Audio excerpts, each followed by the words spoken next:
God put it on my heart to reconcile this relationship, and I wanted to reach out to you and see if you would forgive me for holding on to all the pain and hate and anger that I felt towards you my whole life. And she asked me, is this real? And I said, yeah, this is real. I just went to this men's retreat and realized that I had never forgiven you. And I feel like this is something that's keeping me from getting closer with God, and that I need to ask you if you'd forgive me. And she explained to me how my actions 3 years prior had cut her to the core and what she was going through. And then we decided that we were going to start talking and forgive each other and get to know each other and really just hit the reset button and see where it went. Hey, welcome to God's Glory and Men's Real Stories. I'm excited that you're here. And if you're listening for the first time or back for another great episode, thank you for joining us. I want to start by letting you know that your stories and what you may be going through, they matter here, and you are not alone. So try not to worry about what chapter you're in, because if you trust God with your story, he's going to breathe life back into it. So I want you to sit back with a community that cares about you and hopes that you feel God's love as well as see God's glory in Men's Real Stories. So let's go ahead and point out the elephant in the room for some of you guys that are looking and watching. If you're watching this right now and thinking to yourself like, hey, has my sight gotten better? It's probably because I'm coming to you in 4K now. So round of applause for that. Round of applause for that. You know, yeah. We made some upgrades here and I'm excited about those things. So with that said, you know, I can't go on without thanking all the men who have made a point to just say yes to joining me on this podcast. Because without those men that God put it on their hearts to say yes to joining me, you know, I don't think any of this would be possible. And so I can't thank God enough for that. So with that said, you know, I appreciate those who have also shown interest by filling out our Google Doc form so that my team can sort through that and let me know, who God may be leading us to for future guests. But today's special guest, it hits completely different because, you know, there are times when God has asked you to do very difficult things. And a lot of those things, they're sent to stretch us in a way they feel like they're going to hurt us. And I'd be lying if I didn't say that there are moments where I think to myself, God, I trust you. And I sure hope you have at least someone in mind that this will speak to as you speak through me. And I fully believe he does. And we may never meet that someone, that person. But then there are those moments where God wants us to see what he's done through our obedience. And I truly got a front row seat to God's many miracles in the life of today's guest. So I am excited. I want you to buckle up and welcome our brother, Matthew Rosco, to the episode. What's going on, bro? Thanks, Robert. I appreciate you having me here today and let me tell my story. Yeah, no, it was so formal. Thank you, Robert. I appreciate it. I sure hope you're going to relax because, man, like, if you know your story like I know your story, then, you know, I mean, let's think about it. There's going to be moments where it's like, man, I can't believe that happened. Like, I can't believe I had to go through all that. I can't believe that hey, look, most of the people I sit down with, and a lot of people know this, a lot of people I sit down with, I don't know their story. I don't know them. And before, 2023, I didn't know you. All right. And so to think that God was going to place me in a position to be able to share with you was never on my radar.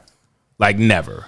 You and me both. But before we get started, I wasn't expecting that either. Yeah, for sure. I'm sure both of us were kind of just like lost with words, and I definitely was. But before we get started, let you introduce yourself to all those who are listening. Well, my name is Matthew Rosco, and I live in South Carolina. I'm married, getting ready to celebrate my 5-year anniversary. I've got an amazing 4-year-old son and a 5-month-old baby boy. Yeah. And God is just moving mountains in my life, and things are going really well. Nice. I love that, man. I love that. And you know, that's what we like to hear, because the truth is that in all of our stories, we want to of course focus on like the beauty of what God has done in our lives, but it doesn't always start that beautiful. Yeah.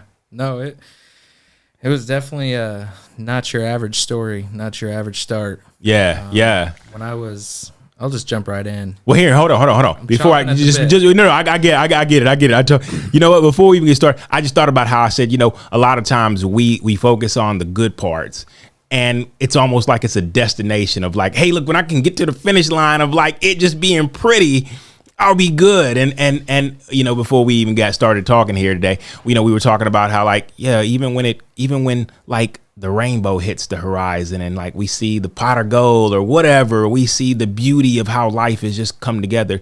Sometimes we miss the fact that, hey, look, there would be no hilltop right now if we weren't going back down to a valley again. Yeah. And we're going to have those moments, even when things look beautiful, even when things look good, even when things are I won't say perfect, but they're like, I can breathe right now, right? But yes, go ahead, man. I'm gonna let you jump right in, man, because I'm so excited to hear about it, man. So who is Matthew Rosco, and what has Matthew Rosco seen? Like, what has it been like being you? Well, I'll start from the beginning. Okay. When I was 10 months old, my mother murdered my father, and I got adopted by her uncle, and I had two older brothers, and so one of them was separated from us at a very young age. I had no recollection of him growing up, and during that time, I didn't realize that I was adopted. I was too young. I had no clue. Right. And I thought my mom was my mom and my dad was my dad. And I was 13 years old, and we were getting registered for school, and I'll never forget it. The teacher said, who's Matthew Futrell? And I said, I don't know. I never met that guy. I'm Matthew Rosco. And she's like, no, you got to be Matthew. I was like, well, call my mom. She'll tell you. She came down and she said, oh, that's our special son. He was adopted. And it really changed everything in that moment for me. Now, hold on. And I couldn't help but hear like she at that point you found out you were adopted through what she said of saying that this is our special son, yeah, and he's adopted. Okay, wow, okay. And that was my adopted mom, and I will refer to her as mom and my adopted dad as dad because that's what I grew up with. And so until I was 13, I always thought they were my mom and dad. And then once I was 13, I realized, man, well, they lied to me. Everybody else lied to me. My dad is a minister. He's a Christian. He does all these things. And, well, if he could lie to me, the church can lie to me. I don't want any part of it. And I ran from God.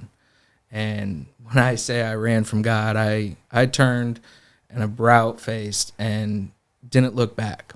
So was your upbringing, was your like early years, did your parents take you to church? Like, did you have any like interactions with the church or with Christ? Yeah, we had a great upbringing. They did the best they could with us. We went to Disneyland as kids. We were going to church. They put us in private schools. And so I knew about God growing up, but I didn't have any real encounters with him at that point. So I had thought. Got it. And so it was easy for me to turn away. And of course, being a teenager, I wanted to follow the crowd and I wanted to be cool and fit in. And we moved around a lot because my dad was in the ministry. And so by the time I was 18, we had moved 21 times. I was always the new kid every single school year that I grew up in. And that was really challenging as well. Sure. Trying to break into new friend groups and trying to fit in and trying to create a new identity each year of who I am. And I was literally sitting here like, man, imagine the many amounts of identities you had to create at every school every time you stepped into one. and it was like, okay, who am I going to be, and what's cool here, and who do I want to fit in with? I bet that was a lot. Yeah, it definitely taught me how to talk to people.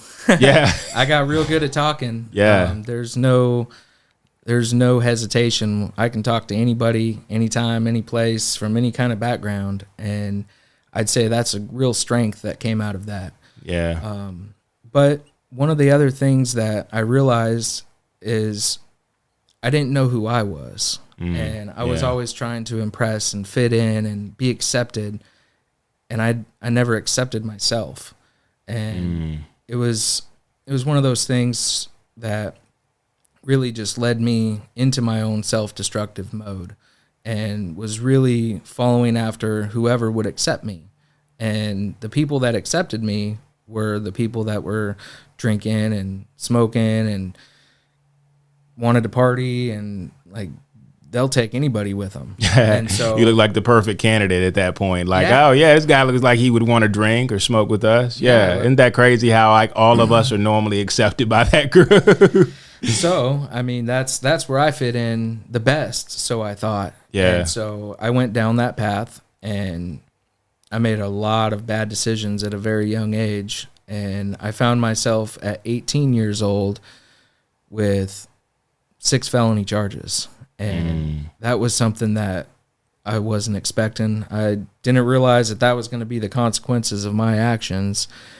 And lucky for me, I was able to plea them down to 1 felony charge for grand theft. And I mean, it could definitely have been worse, but definitely not something I've been proud of. Right. So with that came a lot of other consequences as far as being incarcerated. The first time I went to jail, I had the felony. And so I remember calling home, and my mom was on the background, and she had said, we should have never adopted him and his brother. And that was a real blow. That was really tough to hear. And my dad, he is, in my opinion, the most Christ-like man I've ever met. And he loved me unconditionally. He would come and visit me in jail. I'd get out. I'd do good for a couple months, go right back to being stupid again, go back to jail, just back and forth on probation. Everybody I knew at 18, 19, 20, 21 was all drinking and partying. Right. And so it was very easy for me to say I wanted to do good and get out and turn around and go right back to it, even though I didn't want to do it. I wanted to stay out. I wanted to live a good life, but I just went right back to it every time. I think it's fair. And as I listen, it's like you came out wanting to do good, but what surrounded you and who you were back around just welcomed you back to the exact same life that you were living previously before you went in. And so Yep. it just, nothing really changed from that aspect. No. And so there's a quote, I don't know who it's from, but if nothing changes, nothing changes. And I heard that when I was doing my last term of incarceration, and it really struck a chord with me. If nothing changes, nothing changes. So I decided to make a change. And it's because of my older brother, who had already gone out and worked in the oil field. He told me, hey, I got an opportunity for you. Hit the reset button. Get away from all that. Come out here to Sydney, Montana, and work with me. I was originally from Boise, Idaho. That's where I grew up. And so I moved out to Sydney, Montana, and there was absolutely nothing out there to do other than drink and continue partying. But at that time, we started working in the oil field, and we were making some serious money. And so with that, when there's nothing else to do but drink, I went right back to drinking. And for me, my brother kind of kept chasing work and kept succeeding and kept moving on to the next opportunity. And I found myself just stuck in this rut of barely surviving. Get a big paycheck, work all week, and then drink it all away. And then be broke and do it all over again. Yeah. Stuck on repeat. Sure. And God brought me my brother Michael. And Michael was in Deltona, Florida. And I'd never met him before. I was 28 years old. Okay, so wait. So who was the brother that brought you to Idaho? So I was born in California. Right. That's where everything happened. Mm-hmm. And then we moved as a family up to Idaho when I was right about 13, 14 years old. Gotcha. Okay. And so okay, gotcha. then at 18, I got in a bunch of trouble. And then I think I was probably 21, 22 when I was really kind of in the thick of it. And then about 25, I moved out to Sydney, Montana. Got it. And so in Montana, I was drinking myself stupid. It was not a pretty sight. And everybody around me that knew me was not impressed. I was pretty much excommunicating myself with anybody that gave me an opportunity. I was burning bridges every time I turned around. Right. And out of nowhere, my brother reached out to me on Facebook and said, "Hey, I'm your brother. I live in Florida. You ought to come down here, and I got a house you can stay at. I got a job you can work.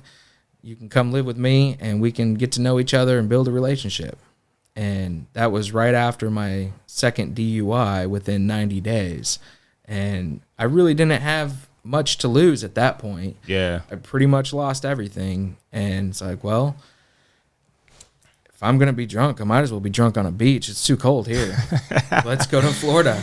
So wait, had you never heard from any of your family members before your brother reached out on Facebook? Like your after knowing that you were adopted, had you ever heard from any of your family? No. So they adopted me and my brother Mark. Okay. And my brother Michael, he needed some counseling. He had a lot going on. He was 10 at the time, and so he was well aware of what took place. And got it. Jeez. They weren't in a financial position to really get him the counseling he needed. Mm-hmm. And I know that they didn't want to separate us, but the way he looked at it was, well, we can save 2, we can't save 3. And so sheesh. They kept the 2 little ones, which was me at 10 months old and my brother who was almost 3. Got it. So, well, fast forward, now Michael reaches out, and I drive all the way across the country in a hoopty pickup truck with no license, no registration, no insurance, nothing. Drive across the country, and I made it to Florida and got to meet my brother, and I'll never forget it. It was like looking in the mirror 10 years ahead of myself. He looked like me. He talked like me. He was so similar to me in so many ways. We drank the same beer. We both smoked. Like, we listened to the same crap music. Like, it was crazy. Wow. And it really opened my eyes to the life that I was living. Like, man, if I don't change, I'm going to be just like him in 10 years. Oh, shoot. And that's granted, crazy. he was better at it than I was. He held a job. As far as like managing it. Yeah, he held a job. He had a good work history. He was, renting a nice place. He had a daughter, and his life was going pretty all right. But he'd also drink to oblivion and smoke and do all these other things that I wanted to do, and I couldn't maintain a job, and I couldn't maintain that destructive lifestyle. Right. That's crazy because as I sit there and think about what you're saying right now, I'm like, it's wild how we can see somebody doing the exact same thing that we're doing, and they're managing it very well, and they're very successful at it. And we're like, okay, well, like, I'm literally running the exact same play that they're running. I'm doing it exactly how they're doing it, but yet my success looks nothing like theirs. And so we begin to try to reason with like why it is that they do it so well and why ours continues to crash. I mean, I'm sure, did that ever cross your mind? Oh yeah. I just couldn't figure it out. Like, what am I doing wrong? And wow. So I started working with them. I was living with them, and the company that we were working with was out of Sanford, Florida. and they sent us on a project to Aiken, South Carolina. Oh, wow. I've never been to Aiken. So yeah, I know where Aiken is. Now I'm in Aiken, and we were living in a house that the company was paying for, and they were renting it, and it was a workhouse. And we'd all go work all day and come home, and we'd all stay there. And certain people would come back and forth between Florida or back and forth between Georgia on different rotations. We actually all packed up and went to Marietta, Georgia for a couple weeks on a project and came back and kept working the Aiken project. And there was this old man that lived there, and his name was Willie. Old man Willie. He talked like Frog Dog. And it was pretty entertaining. Can you do that the rest of the episode? No, I don't have the Sling Blade voice. But old man Willie, he used to get on me because every payday I'd go down and buy a bunch of beer or liquor or go out to the bar and play pool and meet all sorts of crazy people and try to bring them back to my workhouse. And it was just one of those things. He's like, man, what are you doing? You are just throwing everything that God's given you away. And to hear another adult at that time talk about God, it was almost foreign because I had been away from God for so long. And to sit down and talk with him and tell him my story of where I was in life, he just kept bringing up the fact that, well, God brought you those people, that they chose you. You know, they adopted you. They loved you. They didn't have to love you, and they did. They didn't have to raise you the way they did, but they did. Yeah. They sacrificed a lot for you, and it kind of changed my perspective on a lot of things. And he challenged me to quit drinking for 30 days. I didn't want to take that challenge, but I also didn't want to listen to Willie continue to complain about it. And he was relentless. And so I accepted his challenge. All right, Willie, I'll give you 30 days. I'll quit drinking. So the first week wasn't too bad. Everything seemed okay. I can quit drinking. The second week, it's like, well, I sure am bored. It's Saturday. I got nothing to do. Well, sure, I'll wake up early tomorrow and go to church. I ain't been to church in a long time. Maybe I can meet some people down there, you know, right. Make some new friends. At least there's somebody to talk to that's not drinking. I'll go to church again. So I went to this little church in Aiken, South Carolina, and the pastor's message was speaking right at me. And it's like, oh, man, okay, well, I feel really good now. Okay, cool. Went home and decided, well, this being alone stuff's really not for me. I got to find somebody to talk to. Like, I'm going nuts. I can't stand being with myself. I'm going to go online and try and find somebody to talk to. And so I went online and I created a dating profile. And I was going to find me somebody to talk to. Well, the girl I found was in Indian Trail, North Carolina. And I had never been to Indian Trail before. And she had said yes, that she was willing to go on a date with me. And so I asked her for her address, and she didn't reply for a day or two. And we had kind of talked a little bit back and forth, and it's like, well, I don't know if this girl's real. I don't know if, you know, anything's going to come of it or not, but we'll just see what happens. So the next week I went back to church, and during service, I got the text message with her address. And it's like, oh, wow, is this a sign from God?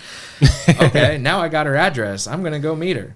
And so I drove the work truck all the way from Aiken to Indian Trail. When I got to Indian Trail, there was actually a hurricane happening, and there was flooding everywhere. And I couldn't find her house. I was like 3 hours late, and she had canceled the date on me. Like, don't even bother coming. You stood me up. I'm like, no, really, I'm on my way. Like, I'm coming. And so I got to her. We went on a nice date. Everything was good. And I went home the next day, or that night. I drove home, and she was a teacher. And so she said, if school's canceled, I'll come see you tomorrow. And well, it was, because there was flooding everywhere.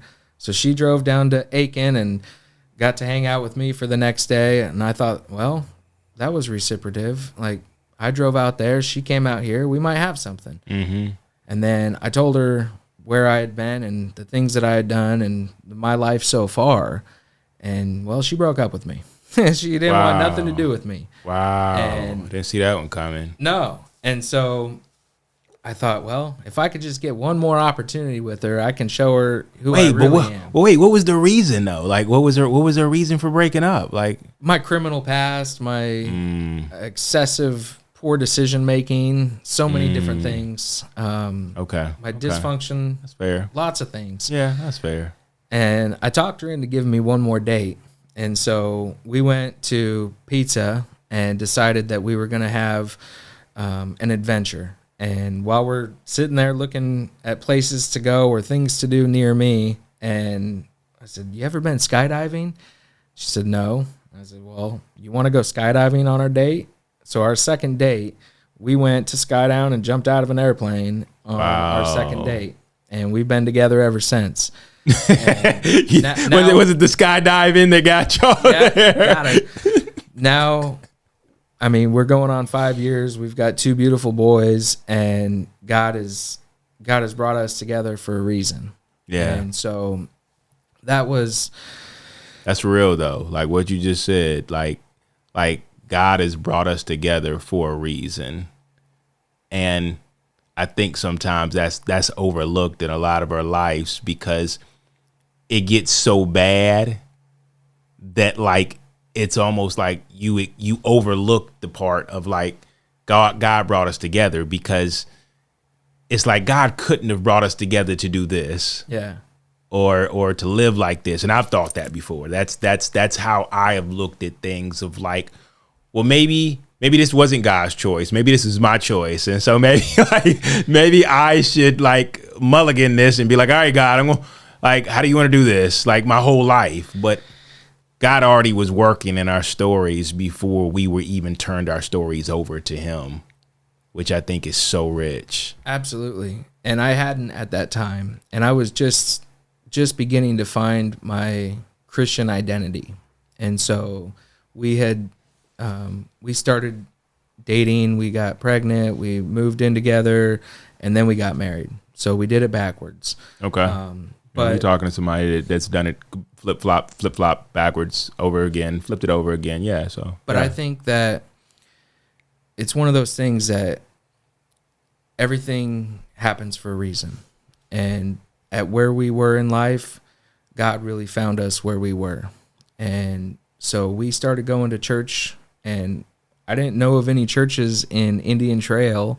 I had never lived here before. I was in a new place, and well, I decided to try Mercy Church, and I started going to Mercy Church, and we got connected with a community group, and she got saved and she got baptized, and nice. I got to lead my wife through that journey, and it was really, really okay. That's I'm cool. on track now. God's got me. We're doing things now. And so hold on. So now, like in leading your wife through that, did that mean that you like rededicated your life back to Christ, or did you just kind of like, did it look better for her and you were just kind of on the fence about it? Like, yeah, I mean, this is all cool. And I wouldn't say there was a profound moment of rededication. I don't know if that's even happened yet, to be honest with you. That's fair. It was one of those things that I knew that I was going through the motions. I was doing what I was supposed to be doing. I was going to church. I wasn't drinking excessively. Yeah. I wasn't living in so much sin. I was kind of curving it here and there and thinking I was doing okay. Yeah, managing it all. And then my brother passed away. My brother Michael. He was in a tragic car accident. Sheesh. He was on his motorcycle, and it was a double hit and run. So 2 people ran him over and did not stop. And they got away with it. And that's something that I had to give to God. And he's the judge at the end. He knows what their actions were. And that's out of my control. Yeah. But, you know, along that, we had just had our first son. I was working for a floor covering company, and one thing led to another, and I started working for this company, True Homes, and I really didn't know much about them at the time, and they invited me to go to this men's retreat, and it was called Outpost. And I'm not going to Outpost. I'm not going on men's retreat. I've got a funeral I've got to go plan. Yeah. I got to go be with my family in Florida. I don't have time for that. And so I went to Florida and dealt with that, and really just was kind of floundering through life again. Really lost the momentum of going to church, lost the connection that I had with my Christian friends. But it was one of those things that I was still going through the motions, just kind of floundering through life. Yeah. And I don't know exactly what happened or where, but just kind of kept chipping away. Just, I'm a survivor. I'm going to keep going to work every day. I'm going to be a man. I'm going to get up. I'm going to hold myself up by my bootstraps. I don't need anybody. I can do this. I'm going to get through it. I'm going to power through it. And, you know, I got invited to go to Outpost again the following October. And it was, no, I'm not going to Outpost. I gotta go to his memorial. I'm going to stay where I'm at. And so I went down to Florida again for his memorial. And then, well, persistency paid off. I got invited again for the third time. And, you know, that's just a testament to God's perfect timing. Because if I would have gone to the first Outpost, I might have not been receptive because I was in a different mindset. Yeah. And I don't know what could have, would have, should have happened, but the third time I went to Outpost, I felt like I was there because I wanted to experience God in a different way, and I wanted to surround myself with men of God and try to be a better version of myself. For sure. And you know what? Okay, so hold on. I had to pause you there for a second because I was like, man, like, you're right. Not only was it the perfect timing for like your, you know, in that if you had gone the first time, maybe you wouldn't have been receptive. But I think it speaks to the fact that like God's not like us, and that like, like think about it. Like we don't. If I invite you and you're like, no, and I'm like, all right, man, like, let me just invite him again. And I invite you again. As a human, I start to take it as like rejection if you don't come. Yep. And so there may not have been a third time. I would have just been like, the dude said no, man. Like he's been adamant about it. I mean, second time comes around, the dude said no. I mean, like, why am I going to invite him again? And so, and a lot of time that's because of how we look at it, and we feel like it's a personal rejection. Yeah. We look at it from a standpoint of like, I don't want to invite a guy who just continues to turn it down. And I believe that the way God continues to work through a lot of us is to say, hey, look, put your feelings aside and focus on the fact that I'm calling him into a space with me that I want to do work on his life. Now, of course, we don't know what that'll look like, but like he keeps putting it back on our heart to continue to go back to that guy and say, hey, look, man, invite this guy, Matthew. And so like, so you decide to come now. And how did that look? To your point, that's what we are called to do. It was that man's obedience that got me to Outpost. It was the creators of Outpost. It was their obedience for creating it. Yeah. It was the man's testimony that changed my life, which I get the honor of sitting across from today. And during his testimony, he introduced himself as 5-year-old Robbie with a mom wound. And I've never felt the Holy Spirit grab a hold of me like it did that day. And if you could imagine me strapped to a chair, getting smacked across my face back and forth, that's the emotional reaction that I was having when I heard your testimony. It was like, oh my gosh, I have a mom wound. I never dealt with that. No wonder I have felt this way with this or that.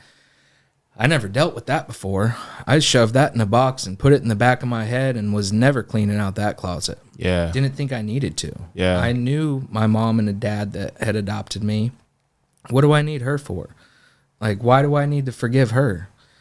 Well, so hold on real quick. Now, I have to tell the story from the side of like how it felt to not only share like the fact that 5-year-old Robbie had a mom wound, but well, well, it started at 5-year-old Robbie and it went forward to like multiple versions of Robbie. But there was that encounter we had afterwards where you walked up to me and you were like, bro, I know you don't know me, man. And I don't know you. And first of all, I could see it in your eyes, bro. I tell people I left there that day. And if nothing else, I remembered you more than anybody else because the look you had in your face was just like you had just seen something that you couldn't explain. And you were like, but bro, I came up here a man who, yeah, I had challenges, I had struggles, but I was okay. Yeah. And I didn't realize that I was as wounded as I was. Oh, I had no clue. And bro, when I say like, know that it sucked for me getting up there, sharing so many of my wounds with a room full of men, some that I didn't know, many that I did know, and open up. It's one thing to say, yeah, I've had some struggles. I done been through some crap, and just leave it at that.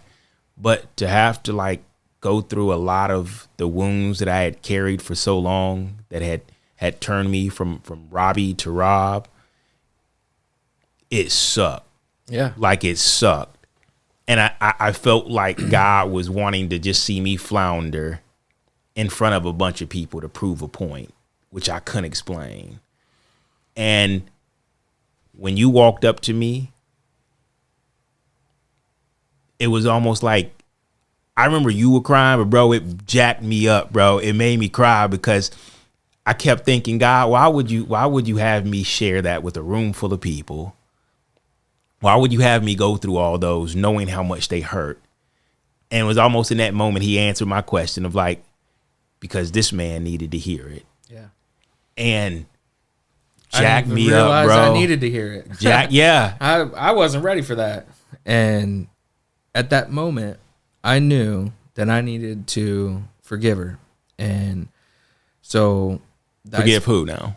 My birth mother. And that was something for me that I had held a lot of hate and anger towards her my whole life. Everything that went wrong, I'd always blame it on her. Well, if she wouldn't have killed my dad, maybe we'd be in a different spot. Maybe I could have had my whole life with my brothers and this, that, and the other. I had a lot of pain in my life that I blamed on her. And so the next couple days of that men's retreat, they showed me a lot of different tools on how to let go and let God. And I really, really gave it to God, and I really meant it.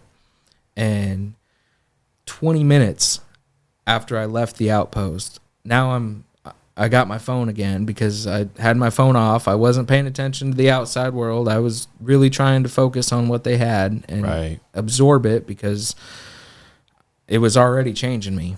Right. And so 20 minutes after I left the outpost, the one person in my whole contact list that had my mother's number called me. And that was my brother's widow, Amy. And I looked at my phone like, oh my gosh, what are you doing calling me right now? And she's like, well, I just called to tell you I'm coming for Thanksgiving. Nice to talk to you too. I'm like, really? That's the last conversation I had with my brother. When we spoke, he was telling me he was coming for Thanksgiving. Like, I'm arguing with God right now. Like, you're kind of interrupting. You got my mother's number, don't you? And she's like, yeah, what are you going to do? Call her and forgive her? Because the only person that I knew that had her number was my brother's widow. Because rewind 3 years, my mom had, rewind a lot further. My birth mother had gotten saved in prison, and she became a counselor and was really giving her life to God long before we ever met. And then she had gotten out on parole, and she had been released from parole. She paid her debt to society, and she was a changed person. And she was really living for God, and she was all the way up in Oregon. And here I am down in South Carolina going to Florida for my brother's funeral. And Amy asked me, hey, your mom reached out. She wants to come to your brother's funeral. No, I don't know her. Now's not the time for that. I hadn't gone to Outpost yet. I didn't realize that I needed to forgive her yet. And so it was easy for me to tell her no. Yeah. I didn't realize that that cut her to her core, and that she was fighting with God because of, God, why did you let me out of prison to torture me and not be able to have a relationship with my kids? And now one of them's gone and I can't even go to his funeral. Like, she was in a bad spot. Yeah. And I had no clue of any of that. That was all neither here nor there. Okay, so hold on real quick now. Because I literally just fell into the shoes of your mom, and I'm thinking to myself, imagine walking with God, trusting that God's going to do things in your life, do things in your family, do things in your relationships with your boys. And imagine coming out and then realizing that one of your boys has died. So now already my faith is being tested, and I'm sitting here like, okay, God, I believe that you were going to do something in the relationships in my life. You were going to reunite me with my boys, and one of them is gone now. And on top of that, the other one's telling me I can't come to his funeral. Mm-hmm. Bro, I sit here and I'm thinking to myself, like, God, like you said, God, why would you bring me out of prison to have me go through all this pain and realize that I can't even. And I would say that it doesn't take you going to a funeral to grieve a person, but it makes it worse when you have to grieve a person that you can't go to their funeral if you wanted to. And so I can only imagine what that did to her relationship with God, how that put it like in a place where it's like a lot of times we're like, yo, if you loved me, like you, why would you do like? From what she's told me, she was really mad at God. Yeah. And she was really shaken to her core and really didn't know why God would do that to her. Yeah. And she's never going to have a relationship with any of her sons. All right, God, they're yours. I'm done trying. I'm not going to try no more. Like, I give them back to you. Yeah. You're in charge. You take them from here. And that's love, though. Yeah. That's love. Like let's just stop for a second and just recognize that, like when you can't control anything, but you pray for the people to say, God, I pray that you watch over them. They're in your hands. Bring them closer to you, because that's selfless. And that a lot of times my prayer is like, bring them closer to me, God.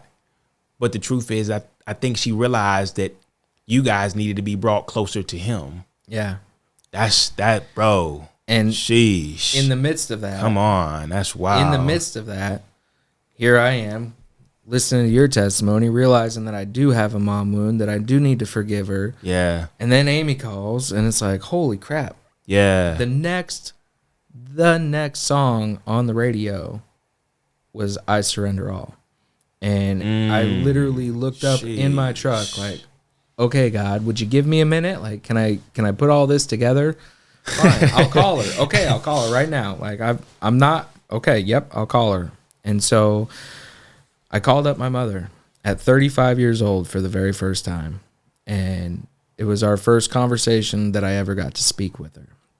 I didn't know what to say. I was shaking nervous. I didn't know how to answer the phone. I didn't know how she was going to answer the phone, if this was the right number or not. Yeah. And I answered the phone, and she answered the phone, and I said, is this Teresa? And she said, yeah, who's this? And I said, well, this is Matthew Rosco. And her whole voice changed. And she said, hi, honey, what's going on? And I said, well, God put it on my heart to reconcile this relationship, and I wanted to reach out to you and see if you would forgive me for holding on to all the pain and hate and anger that I felt towards you my whole life. And she asked me, is this real? I said, yeah, this is real. I just went to this men's retreat and realized that I had never forgiven you, and I feel like this is something that's keeping me from getting closer with God, and that I need to ask you if you'd forgive me. And she explained to me how my actions 3 years prior had cut her to the core and what she was going through. And then we decided that we were going to start talking and forgive each other and get to know each other and really just hit the reset button and see where it went. And so we left it at that, and we started talking and getting to know each other little by little.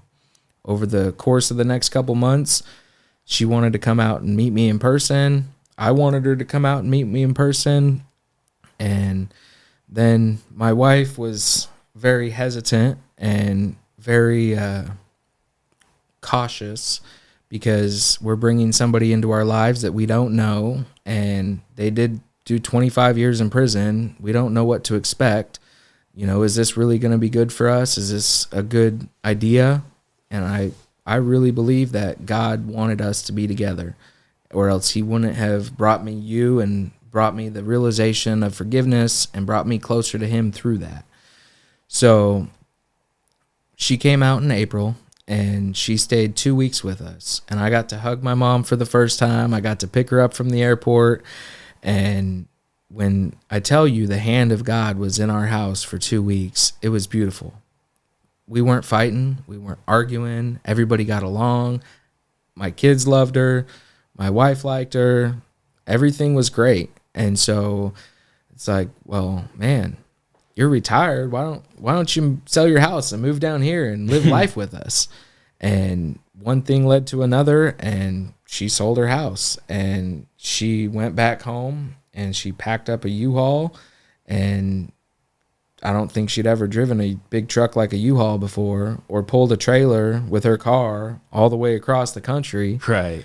But she drove from Florence, Oregon to South Carolina in 5.5 days, nonstop. She'd drive until she couldn't no more, and sleep and wake up, shower, and drive some more. And she was just super ecstatic because she finally had a reason to live. She finally had a family that she always wanted.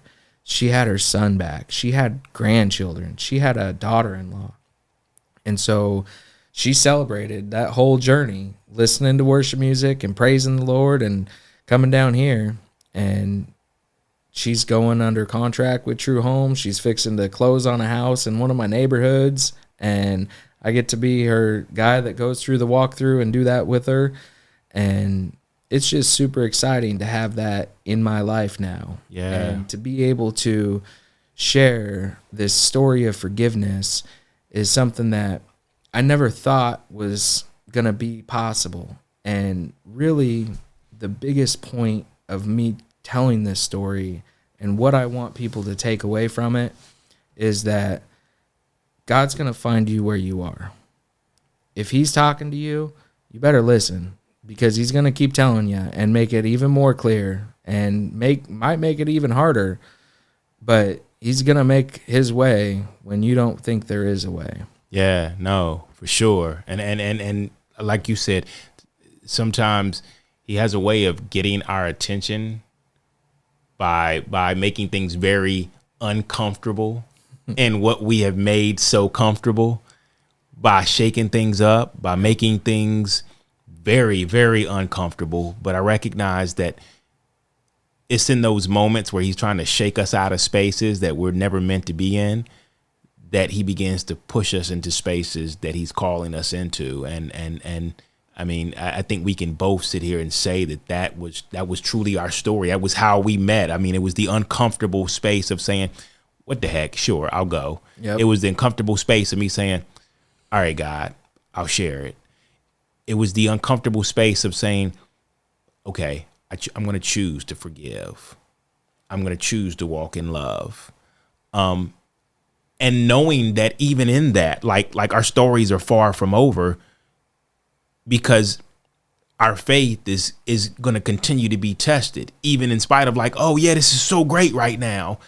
It's like, and your mom knows better than anybody, and that just because you're walking with God doesn't mean that everything is just beautiful. There are moments where you're like, okay, wait, God, that was a curveball. I didn't see that one coming. And I think that's the beauty of it all, that I trusted you then, I can trust you now. Like you weren't just done when you brought us back together. Nope. No, there's still things that you wanting to do through me and my mother's relationship, me and my wife's relationship, through the relationships I have with my boys. Because what you're doing is, in a way, you're breaking curses that were put on your family to stay stuck in things like prison, stay stuck in things like alcoholism, to stay stuck in things that at one time you felt really comfortable in. Like it was like, this is easy. I'm comfortable here. It's one of those things for me that I know within everything in me, I have a lot of people in my life that didn't have to forgive me of the wrongdoings that I've done. Mm-hmm. And I know that I've been forgiven a lot, and I've been given opportunities that I didn't deserve. And God has really shown me the love that I didn't deserve. In my opinion, I didn't deserve it. But he took a beating that I will never have to take. Yeah. He died knowing the sins that I was going to commit, the person that I was going to be, sure, and am still going to do. And he loved me so much that he was willing to die on that cross for my sins. Sure. So that love that he showed for me is something that's the least I can do, is forgive others and love others as much as possible. And sometimes it's not always easy. Sometimes it's not always comfortable. Facts. It's not what you want to do. Yeah. But it's one of those things that, like, I look at my brother, my older brother, the one that's 2 years older than me. He hasn't come to a place of forgiveness in his heart yet. And he doesn't think he needs to. And he doesn't want to be a part of our journey right now. And I'm praying for him daily that he will see the testament and the testimony that I'm providing, that, wow, okay, you are actually having a nice relationship with our mom. Maybe I want that too. Or, man, things are going really good in your life. Maybe I want that too. It's not to say I'm not going to struggle. It's not to say that I'm any better than he is because I forgave her and he hasn't. Yeah. I just hope that, someday he will make that decision as well. Yeah. And it's not my choice. I can't control what other people do. Yeah. But I can love, and that's what I'm called to do. And For sure. Try to show love to as many people as possible. Yep. Even starting with him, regardless what he chooses to do. I think that a lot of times we can look at it and be like, well, look at me. Like, I did it and it's okay. I'm okay. Like, look, everything's good. She's not that bad. Yeah. I tested the water already. But I think it's more about the battle he's going through in his mind of Lisa Turkhurst, always worry whether I say her last name right. But recently she preached about not just what happened and forgiving a person, but the impact it had on you long term. Yeah. And I think when you think about just like what a person's done, like, wow, that hurt, that changed my life, that made me have to grow up this way, that made me have to go home every day and drink away my sorrows. You then are looking at the full picture of not just how it made things inconvenient when you were a child, but you're looking at the full picture of like, wow, I am having to process through the full impact it had on my life and what I had to struggle with, where I'm at right now, all because of, in a way, your choice. And so it's easier to blame the other person and say, I'm this way right now because of you. Yeah. If you hadn't done what you did, maybe I wouldn't be in this situation. And so the thing is though, if I forgive you, if I walk in love towards you, then now I have to forgive myself for where I've gotten and what I've put myself in because I held you accountable all this time. The other part of it is when you have that unforgiveness in your heart, you're drinking a poison, hoping someone else gets sick. Yeah. It's not hurting them. It's not affecting them. Or maybe it is, because I know some of my actions did hurt my mom. Yeah. But with that, it's never hurting her as much as it hurted you in the long run when you really sat back down with it and thought about it.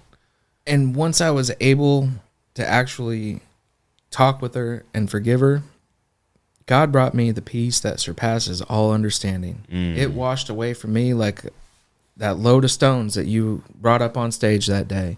It was something that I didn't know was possible. And in that, it started bringing healing in other areas of my life. And I really started to feel this change where I didn't want to be the old me anymore. And it was easy for me not to want to be that person anymore, because now I want to tell everybody, I want to shout it from the rooftops what God's done in my life. Yeah. And I feel like that's what the gospel is. Matthew, Mark, Luke, and John, those men walked with Jesus. They got to see him, experience him, and know him. And then they went and told everybody about it. Yeah. And so this was an encounter with the Holy Spirit that I was filled with during this outpost, during this men's retreat, where I truly experienced Jesus. And I am not worthy. I didn't say that. I didn't do a whole list of to-dos to get to that point. Yeah. He found me where I was. And it's one of those moments where it's like, wow, Jesus really does love me. He is real. Yeah. There's no way he's not real. This just changed my life. This changed my mom's life. This changed my kids' life. They get to know their grandma now. She gets to spoil their grandkids. And now I can't stop telling people about it. I want to tell everybody what God's done in my life. Yeah. And not everybody's going to have this overwhelming, joyful reaction to this story. It's, okay, well, yep, good for you. Great for you. Okay, yeah. Well, that wasn't the right person then. Yeah. Or maybe okay. Ooh, let me reframe that. Maybe it's exactly the right person, but all you're called to do is place the seed down, throw the seed down, and then let Jesus do what he does best, which is water it over time. And like I said, when I started this episode, sometimes we don't ever see what our seed actually grows into. We don't see the harvest. Absolutely. We know that, look, I threw the seed down. Maybe I didn't live to ever get to see the harvest. Maybe somebody else got to harvest it. But regardless, I think that it's walking in obedience when we say, yeah, I'm going to share that. Yeah, I'm going to do that. Knowing that it's going to bring forth fruit. It's going to bring forth a harvest in somebody else's life that may hear this 5 years from now. I always laugh when people are like, hey, man, I hadn't watched an episode in a while. And I'm like, don't worry, dude. They're up there for the eternity of YouTube. As long as we're here, it's there. So I'm thinking about old man Willie. Yeah. He had no clue the impact that he was going to have on my life. Just from that challenge he gave me of 30 days to quit drinking. Right. Because as soon as I met her, I pretty much moved to Indian Trail and quit that company, and he never got to see the transformation that occurred. He passed away. Shout out Willie. go ahead and shout him out with his voice. Oh, frog dog. You dog like this. Willie, shout out to you for being obedient. And I think there's so many people that just need to know that their obedience truly led to something greater. And it's in knowing that, like, man, it's uncomfortable to tell this kid that, yeah, man, like, you should change some things up, man. You don't want to hear me, because that's the first thing we always think. These young kids don't want to hear me. But I think it's in taking the time out to say, look, man, I see a lot more in you than you see in yourself. We've all had those people in our lives that are like, I see something in you. Yeah. Even if you can't see it right now. And I know God has some great things planned for you, even though right now you're like, bro, if you really knew what my life looked like, if you saw the mess I just walked out of when I first closed that door, bro, you'd be like, yeah, there's nothing good that's going to come from that. But I think that it's in knowing that, like, yo, he continues to pursue us. He continues to love us, and he continues to show us he loves us by continuously putting people into our life, just like implanting them in certain moments where he's calling us closer, because we've gotten so far away from hearing him personally that he'll talk through somebody else so that we can hear him without a doubt. And it's not to say that, we don't feel that ourselves. And it's something that we don't know what seed we're planting. We don't know if we're the ones watering it or the ones planting it. Yeah. It's just my newfound purpose is to share what God's done in my life and what he continues to do and how he's moving mountains in her life and my life. And I'm sure there's more to come. I'm only 35. There's got to be more. Yeah. But yeah. And it may not always look pretty either. I mean, it may be like, oh God, okay, wait a minute, like that was a whole road bump. Like I scraped myself on that one. Like, but like, hurt. Yeah, right. That was dumb. What'd I do that for? For sure. But it's this obedience that we're called to, and this life that we're trying to live and get closer with God, staying in the Word, doing the steps that we know are going to have good outcomes, because that's what he's laid out for us. Yeah. And there's nowhere in there that says it's going to be super easy for following him. Right. And so that's, But I got a question for you, though, and I want you to be honest, though. If you look back, was it worth it? Like, was it worth it to say yes? Was it worth it to finally surrender? Oh, yeah. Absolutely. I still find myself having to surrender to myself and to surrender to God. Yeah. Because I know me, and me is weak. Yeah. I make poor decisions on the regular. Yeah. Me and you both. We're stuck in this flesh that's like so attracted to things and so called to things that we don't want to do. And it's like Paul said, like I want to do what's right, but I'm stuck in this flesh that's calling me to what's wrong. And so I want to do what I know you want me to do, but I'm stuck fighting with the flesh. Die to myself. Yeah. Die. Yeah. Every time I have the realization to pray, please God, forgive me of my sins. Help me become closer to you. Help me be a light in this dark world. Help me share your power of what you're capable of to everybody I come in contact with. Help me carry that with me everywhere I go, because you never know who you're going to run into. You never know who's going to hear your podcast or your story or your testimony, just like what you said. And yeah, I'm sure you were going through some things that day. I was going through some things this morning. And it's, no matter what, every time you catch yourself, the faster you can turn around and go back to Jesus, he's right there for us. Yeah. And continue walking with him, because he's going to continue moving mountains. Sure. No, that's good, bro. I appreciate you sharing that today, man, because that's encouraging for me. I hope that it even is, and I recognize sometimes when I'm talking to other people, I realize that word was for me too. and maybe you're realizing that too, like knowing that, like, we talked beforehand and it was like, man, we could recognize that, like, yeah, things are good. And there's some times where it's like, bro, I don't know what I'm going to do, man. Yeah. This is tough right now. Yeah. This is a struggle. And I've seen how good he was to me then. And I don't know what he has planned for me, but I know it's going to be for my good, so that I can come back up here, so that I can step on stages, so that I can step into moments where I meet people where they're at and share of his goodness in my life. The other thing is, even if that's the only major experience that I ever get to have, but I got to experience it. Yeah. I know that when I get to heaven, he's going to be there, and I'm going to be able to go to heaven, and I'm going to be able to be received with open arms. Yeah. And that, to me, is where I want to store my treasures. I know that I can try my best down here, but eventually I'm going to be there. And that's what really matters. Yeah.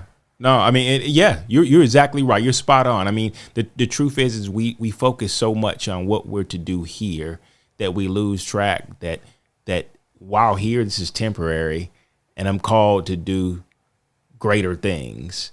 And a lot of times, some of our greater things are as big as, like, I made vice president. I finally got the car I wanted.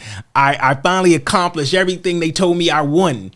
And so they feel like they've reached the plateau of life. And I recognize that I'd never reached the plateau of life until I gave my life, until I died to who I was, until I truly surrendered.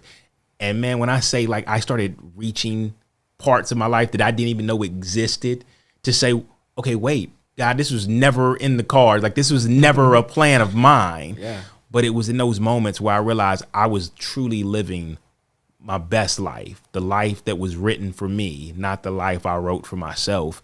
And it was like, man, that's powerful. That's so good, because I didn't know this existed. I didn't know that I could live this.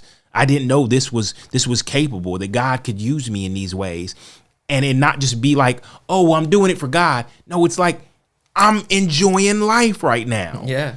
Like a lot of times people are like, yeah, but you're not really enjoying life because you've given up everything and you don't do this anymore. And you don't go here anymore. And it's like, no. I don't ever want it to be mistaken.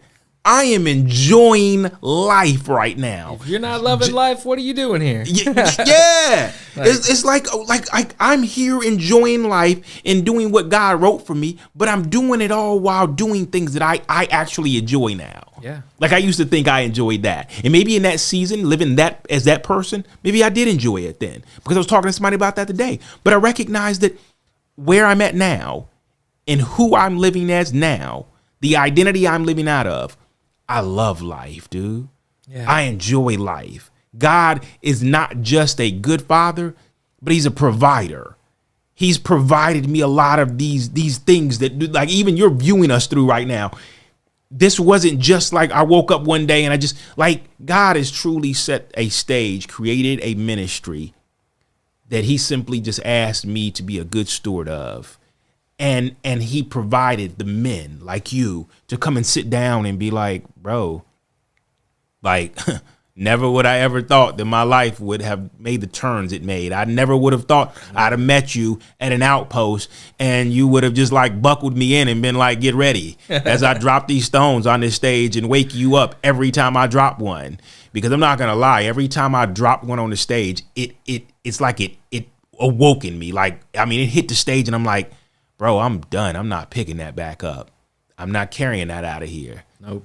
I'm done walking with that stuff. Giving it to God and let go and let God. Yeah, and it's crazy how I thought that was more for me. But I never knew that it was doing so much for so many other people. Yeah. Crazy, bro. Just never know. We never know. Well, when we get to heaven, we're going to be able to see all the seeds we planted. And it's going to be a reunion. Isn't that going to be wild? Can you imagine? Ain't that going to be wild, dude? Like, people coming up to you like, bro, I'm here because of what you did. Yeah. I'm here because of what you said. I'm here because of what you shared with me that time. I'm here because you were just obedient. Yeah. Bro. That's crazy. I'm a life that was changed because of your obedience.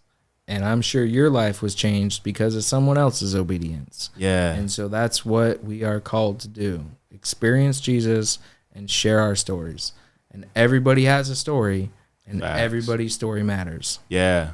Yeah. No matter how big, how traumatic, how painful, how small, there's a reason for everything.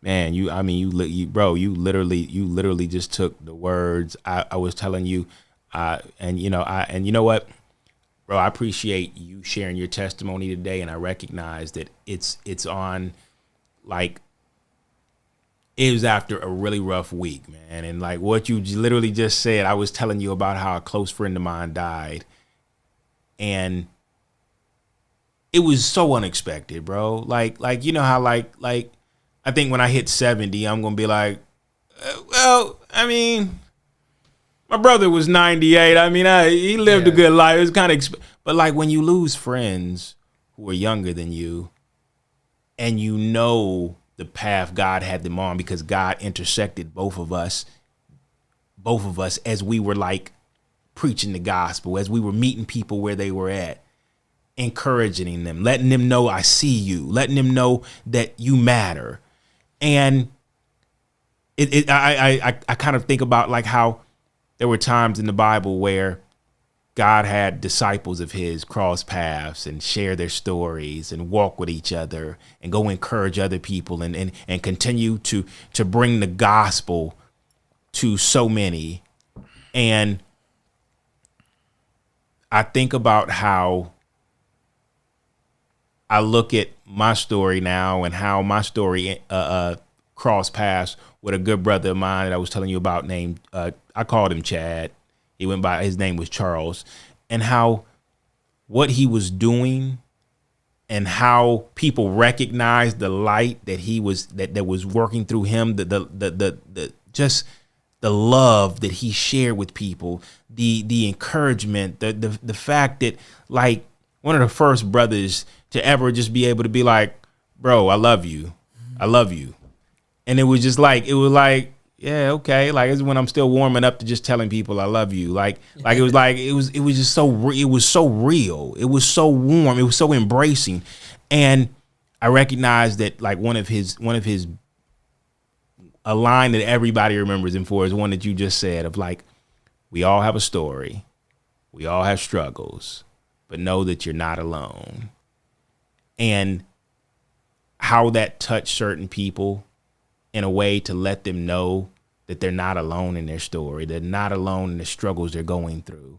And whether they took it as like, I have community, or whether they looked at it as like, God's walking with you through every step of that. He's never left you. He's never forsaken you. He's never abandoned you.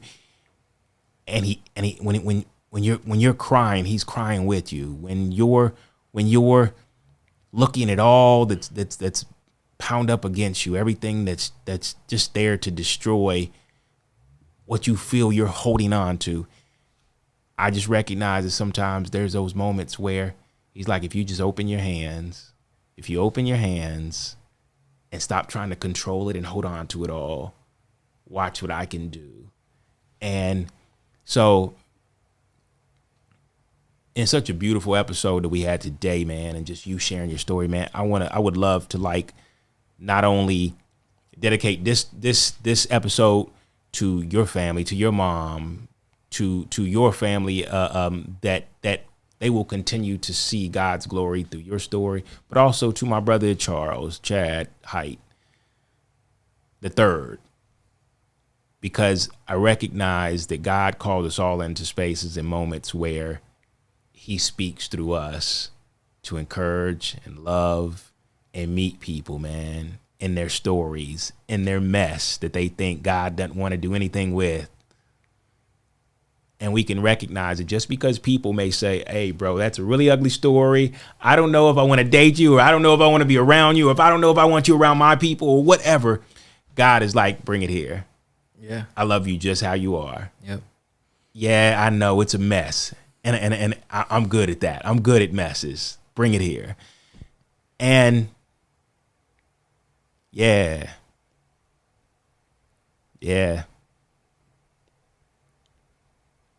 Yep.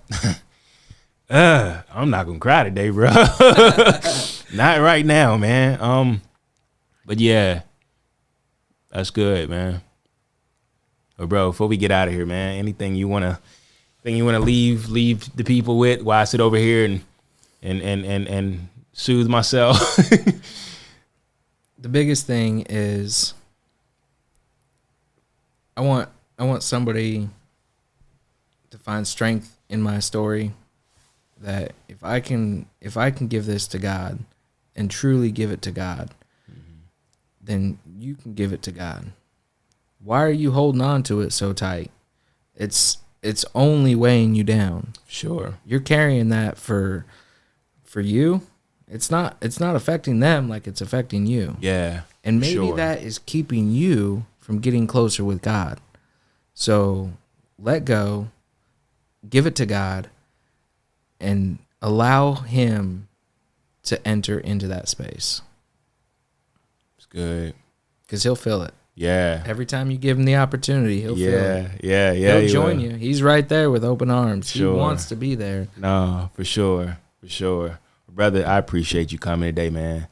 I never thought that our encounter would lead to this. I never thought that our encounter would awaken such the man God called you to be in that day, in that moment, to bring you here, to allow you to see so much of what God wanted to do in your life. So, bro, I'm proud of you. I hope you're proud of yourself. Absolutely. Outside of whether I'm proud or not. And glad you came today, man.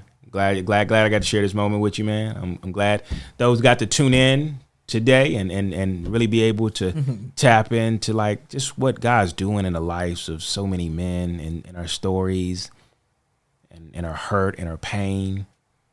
And man, so as undeserving as we are of this, man, it's just so beautiful to see that, man, like he saw fit that it mattered. Absolutely. And to walk us into a space where he showed us it mattered. So, bro, love you, man. Appreciate you coming today. Absolutely. Yeah. All right, guys. Love you all. Y'all be blessed, and we will catch you on the next episode. All right? And that wraps up another episode of God's Glory and Men's Real Stories. I'm Justin Moore, and we want to give a huge thank you to all of you for tuning in and being part of our community. Your support means the world to us, and we hope you enjoyed today's conversation as much as we did. If what you heard resonated with you, please consider subscribing or leaving a review on today's video. It really helps us reach more listeners like you. Don't forget to connect with us on social media at God's Glory and Men's Real Stories for updates, new episode clips, and to share your thoughts on today's episode. We love hearing from you. If this conversation happened to shed a light on past experiences of yours that may have been happy moments or maybe hurtful moments, feel free to keep the conversation going in the comments below so as a community we can listen, pray with you, or point you to helpful resources. Join us next time for another great episode. And until then, let's give God the glory for all he's doing in our stories.